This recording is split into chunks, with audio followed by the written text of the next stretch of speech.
Quite a few people have asked me how was I able to buy a distressed business, an accountancy and bookkeeping firm that had made losses the previous 2 years of cumulative losses of 650k and was in administration. How was I able to buy that, turn it around in 18 months into a profitable business and get a 400% return on my original investment?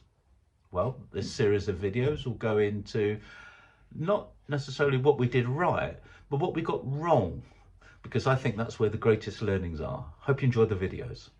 Okay, so learning number 5, and it comes under the general heading of management.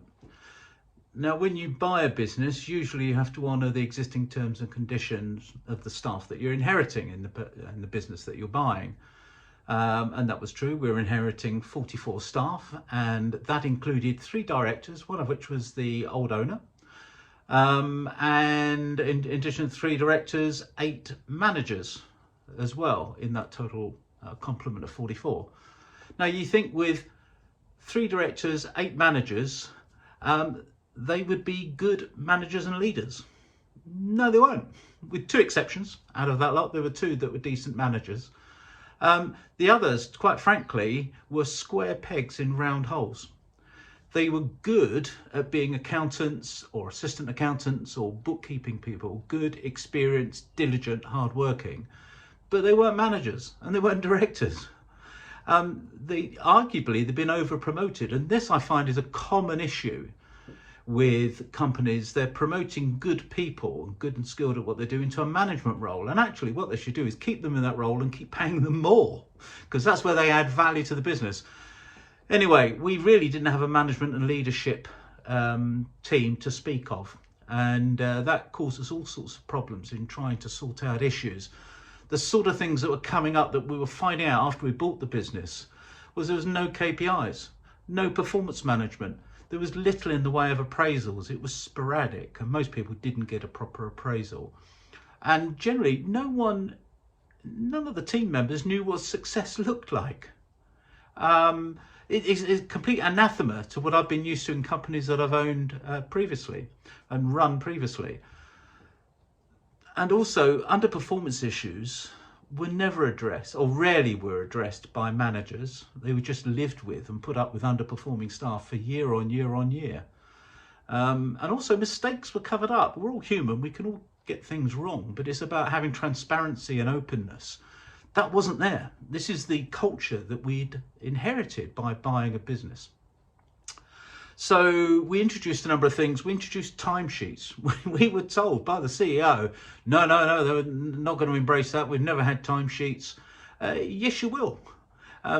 Most normal accountancy firms, legal firms, they have timesheets because you're billing for time employed. So why isn't that? And timesheets gives a bit of accountability.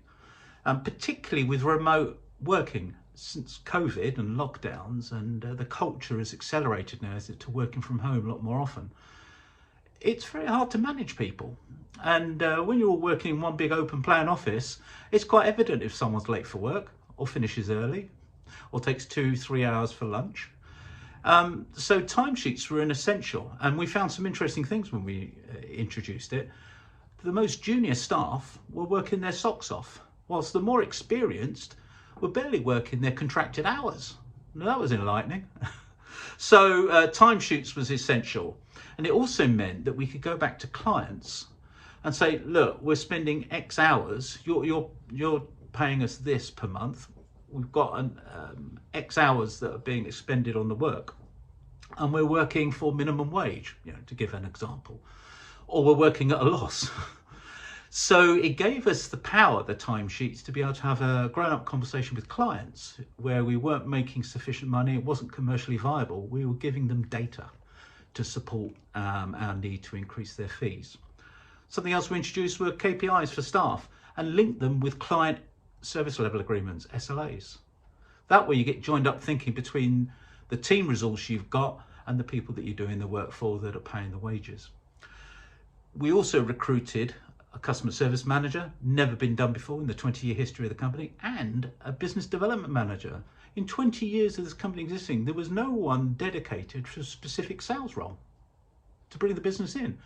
It just happened because someone referred someone to them and then they picked up. It was all passive, what I would call passive marketing. So we changed that, and we were delighted with the BDM, because within a short period of time he got 2 cracking new orders in for us, one of them very high profile company in the hospitality sector. So, and we also, a third management recruit we had was an experienced operations manager, someone who'd done it, worn the t-shirt, got many years experience under their belt, and they were a godsend as well. What else did we do? We held managers responsible for their part of the process in delivering a good customer service. None of this blame shifting, doing this, taking responsibility for their part of the process to make sure the clients received an excellent service. We also offshored, as something going back to the staff, to take some of the grunt work off them. We offshored some of the more routine, mundane duties that were stopping them from working more efficiently. So we offshored that grunt work, and allowed the UK staff to have more time available to do what they should be doing, which is interfacing with the clients more. And we also introduced exit interviews, because if someone's going, there's often quite a wealth of information that and feedback that they can give before they leave. And look, we can get things wrong, can't we? As business owners, we need to learn and endeavour to put things right going forward. It's too late to rescue that person who's exiting, but at least we can learn from their experience and introduce things. So in order to improve the lot for the people that are staying. So what would we do differently in the next one?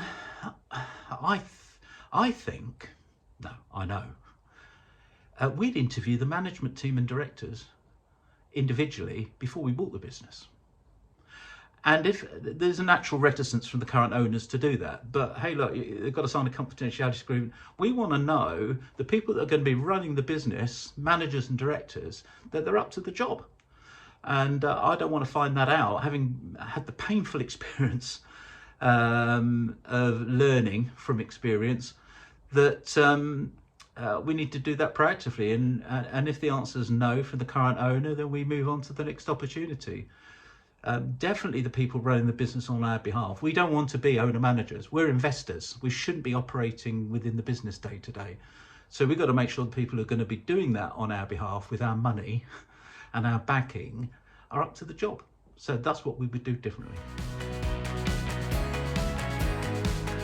6th learning, and it's a shorter one. The previous one was a bit longer than I'd anticipated. The 6th learning comes under the heading of working capital.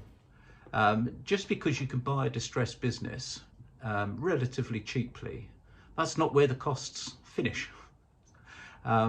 And in fact, with this acquisition that I'm referring to, we put in 3 times the work, 3 times the amount that we paid for the business, we put in as working capital, or had to put in as working capital, because it does take time to turn things around. It does feel a bit like the Titanic some days, doing the turnaround. But we know we had the right plan. We knew we had the right plan. It was just taking time to introduce things, because things don't happen instantly. So purchase price times 3 was what we had to put in addition as working capital, put it in as directors' loans. And fortunately, because we were doing the right things, in year 2, the company was in a position, being cash positive, profitable, to be able to start repaying the directors' loans, the money my business partner had put in. In fact, there were 3 of us that bought the business originally, but 3 shareholders, a third each. But when the company needed significant capital injection at the end of year 1, that third shareholder didn't want to put any money in. So we had to restructure the shareholding because we all wanted to put a third in each. We bought him out for a nominal amount, and it was just left with the 2 of us, and we put in halves and shared the load. That's not what's seen by staff, of course. That all goes on behind the scenes without them knowing. All they know is that they get paid at the end of the month with their salary. But we took a financial risk, and it was quite a significant 6-figure financial risk just in working capital that we may never have got back, particularly if we'd made the wrong judgment calls to turn the business around. But that's not what happened. We did turn it around. We did get a return on the investment. And I think the big lesson really for any company, I'm working with one, I'm connected with one at the moment, working with one at the moment, where, and they're not alone in this, is they're living beyond their means. I think of Margaret Thatcher, former Tory leader and Prime Minister. I think it was her that was talking about living within your means, like a family budget. There's been, and certainly in recent years with the COVID and the lockdowns and bounce back loans and C-bills and recovery loans, companies have been getting really indebted. It was fine at the time, but now, particularly with interest rates having shot up, that cost of borrowing, or cost of borrowing generally, has shot up, and that's exposed a lot of businesses in terms of lack of cash flow, and some sadly going out of business. So golden rule that I live by with any business I've worked in, you've got to live within your means. So if you only got X amount coming in from clients that are paying you, you've got to live within that. Don't live off borrowed money. It's a really risky, scary time if you're in debt or the business is indebted excessively. It fills your waking hours. You worry incessantly 24/7. It can make you ill as a business owner because you're feeling that on your shoulders. So golden rule for any business, key learning is live within your means. And if it means having to make some hard decisions to reduce headcount, reduce other costs within the business, then you've got to do it. There isn't an easy way out. It's a tough call, but that's why we're business owners. So that's my take on working capital.